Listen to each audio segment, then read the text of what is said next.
لیں جی الحمدللہ آج ہم جو ہے نون ساکن اور تنوین کا آخری قاعدہ بھی پڑھ لیں گے، لیکن اس سے پہلے ہم دہرائی کر لیتے ہیں۔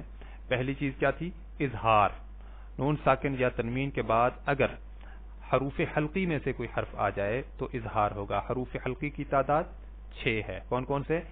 حمزہ، ہا، عین، حا، غین، خا۔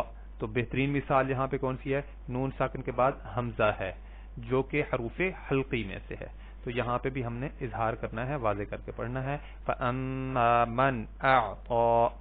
ٹھیک ہے جی۔ اگلا قاعدہ ہے اقلاب کا قاعدہ۔ نون ساکن یا تنوین کے بعد اگر با آ جائے تو اس کو ہم میم سے بدل دیتے ہیں۔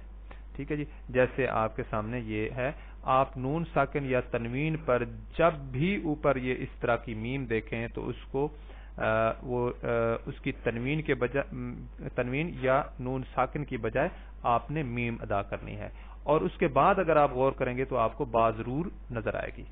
وَأَمَّا مَن بَخِلَ۔ ٹھیک ہو گیا جی۔ اس کے بعد ہم نے پڑھا تھا ادغام کا قاعدہ۔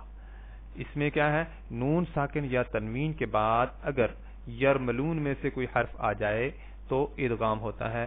ادغام دو طرح کا ہوتا ہے، ادغام بالغنہ اور ایک دوسرا ہوتا ہے ادغام بلا غنہ۔ ادغام بالغنہ کون سا ہوتا ہے؟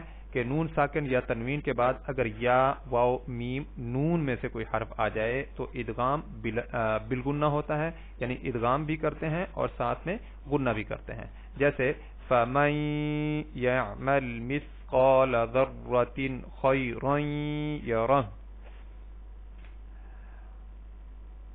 اس کے بعد ہم نے دیکھا تھا کہ نون ساکن یا تنوین کے بعد اگر را یا لام، یعنی یہ بھی حروف یرملون میں سے ہی ہیں لیکن ان میں سے دو حروف ہم نے نکالے، را یا لام اگر آ جائے تو ادغام ہم کریں گے لیکن غنہ نہیں کریں گے۔ جیسے ہم انہم عن ربہم، عن ربہم کی بجائے عن ربہم، ہم نے یہاں پہ ادغام کیا ہے لیکن غنہ نہیں کیا۔ آج کا ہمارا جو سبق ہے وہ ہے اخفاء حقیقی۔ نون ساکن یا تنوین کے بعد اگر حروف حلقی میں سے بھی کوئی حرف نہ ہو، یہ میں آپ کو اپنے الفاظ میں بتا رہا ہوں۔ حروف حلقی ہم نے پیچھے سے پڑھے ہوئے ہیں، حمزہ، ہا، عین، حا، غین، خا، ان میں سے بھی نہ ہو اور با بھی نہ ہو اور حروف یرملون میں سے بھی کوئی حرف نہ ہو، باقی جتنے حروف بچتے ہیں وہ سارے کے سارے حروف اخفاء ہیں، تو ان کی تعداد تقریباً کوئی 15 بنتی ہے، اور جو ہم نے پہلے دیکھے ہیں 6 حروف حلقی اور 6 حروف یرملون، 12 ہو گئے اور ایک با، تو وہ 13 ہو گئے۔ تو اس کیفیت میں آپ نے اگر یہ والے آپ کو پہلے والے یاد ہیں تو حروف اخفاء کو ہمیں یاد کرنے کی ضرورت نہیں ہے، ان میں سے پہلے ہم چیک کریں گے، ان میں سے اگر کوئی نہیں ہوگا تو ہم فیصلہ کر لیں گے کہ یہاں پہ اخفاء ہی ہوگا۔ اب آپ ذرا مثال کے اندر دیکھیں، نون ساکن کے بعد صاد ہے تو ہم کیا کریں گے؟ ہم یہ دیکھیں گے کہ کہیں یہ حروف حلقی میں سے تو نہیں ہے، پہلے وہ چیک کر لیں گے۔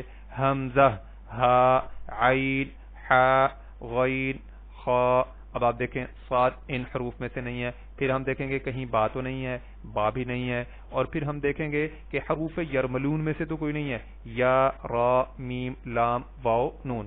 اس کا مطلب ہے کہ ان 13 حروف میں سے اگر نہیں ہے تو باقی جتنے حروف ہیں کیونکہ وہ حروف اخفاء ہیں تو اس وجہ سے یہاں پہ اخفاء ہوگا۔ اب اخفاء ہونے کا طریقہ کیا ہے؟ اخفاء کریں گے کیسے؟ اخفاء کرنے کا طریقہ یہ ہے کہ آپ اپنی آواز ناک میں لے جائیں گے اور زبان کی نوک آپ کہیں پہ ٹچ نہیں کریں گے، اور آج آپ کو پتہ چلے گا کہ یہ زبان بعض دفعہ ہمارے اپنے قابو میں بھی نہیں ہوتی۔ آپ دیکھ لیجئے گا کہ کیسے اس کی پریکٹس کرتے ہوئے مشکل آتی ہے۔ مشکل بہت ہوگی لیکن ناممکن نہیں ہے۔ ہم بولتے رہتے ہیں، ہمیں اندازہ نہیں ہوتا کہ وہ ناک میں آواز بہت دفعہ ہم لے جاتے ہوتے ہیں۔ میں اب پڑھ کے آپ کو سناؤں گا تو آپ ذرا غور کیجئے گا۔ اچھا، جتنا دیر آپ نے غنہ کرنا ہے اتنا دیر ہی آپ نے اسی طرح آواز کو ناک میں چھپانا ہے، لیکن زبان کی نوک ٹچ کہیں پہ نہیں کرنی، اس کو کھلا چھوڑ دیں۔ ٹھیک ہے جی۔ صلاتهم ساہون. اسی طرح فَأَمَّا، اب یہاں پہ تو میں نے غنہ کیا نا، من یہاں پہ کیا ہے؟ نون ساکن کے بعد سا ہے، تو سا کو ہم چیک کر لیتے ہیں. یہ حروف حلقی میں سے بھی نہیں ہے، با بھی نہیں ہے، اور یرملون میں سے بھی نہیں ہے. تو اس کا مطلب کیا ہے؟ یہ سا بھی حروف اخفا میں سے ہے، تو یہاں پہ پھر اخفا ہوگا. فَأَمَّا مَن ثَقُلَتْ مَوَازِينُهُ. اگلی مثال دیکھیں، لا يسمن ولا يغنی من جوع. دیکھیں جیم حروف حلقی میں سے بھی نہیں ہے، با بھی نہیں ہے، یرملون میں سے بھی نہیں ہے. یہ آپ نے ایک ایک حرف گن گن کے چیک کرنا ہے کہ ان میں سے نہیں ہے. اس کا مطلب کیا ہے؟ بعد میں فیصلہ کریں کہ جیم حروف اخفا میں سے ہے. تو من جوع، من کرتے ہوئے نا اکثر لوگوں کی زبان جو ہے ٹچ ہو جاتی ہے، وہ ٹچ نہیں کرنی. ٹھیک ہو گیا جی.